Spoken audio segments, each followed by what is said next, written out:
Assalamualaikum warahmatullahi wabarakatuh. Perkenalkan, nama saya Fitri Nur Azahra dari Prodi Akuntansi kelas C124 dengan NPM 100244034. Di video yang sekarang, saya ingin menjelaskan tentang metode pengembangan sistem informasi akuntansi untuk memenuhi tugas pada mata kuliah Sistem Informasi Akuntansi. Nah, pengembangan sistem akuntansi ini dilaksanakan oleh analisis sistem melalui 3 tahap utama, yaitu analisis sistem, desain sistem, implementasi sistem.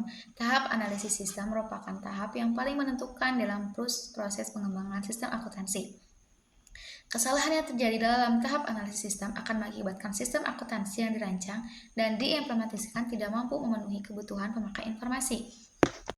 Nah, dalam setiap tahap utama pengembangan sistem akuntansi, analisis sistem menghasilkan dokumen tertulis, usulan atau proposal atau yang bisa disebut dengan laporan.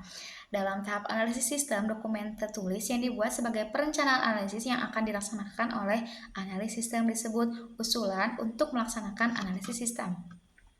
Dokumen ini dibuat oleh analis sistem berdasarkan rangka acuan yang dibuat oleh pemakai informasi. Hasil pelaksanaan analisis sistem dituangkan oleh analis sistem dalam dokumen tertulis yang disebut laporan hasil analisis sistem.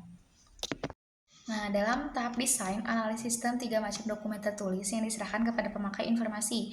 Yang pertama, usulan desain sistem secara garis besar. Yang kedua, laporan final desain sistem secara garis besar. Yang ketiga, laporan final desain sistem secara rinci. Berbagai dokumen ini tertulis tersebut digunakan oleh analis sistem untuk menyajikan dan menawarkan desain sistem bagi pemakai informasi.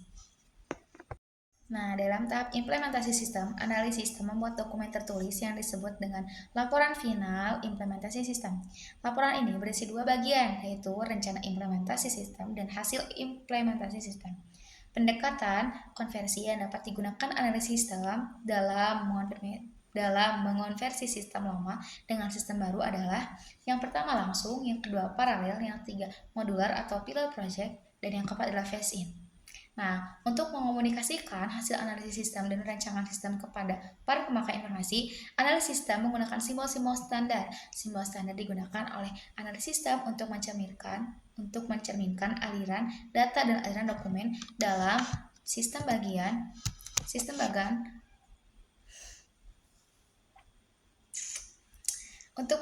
untuk mengomunikasikan hasil analisis sistem dan rancangan sistem kepada para pemakai informasi.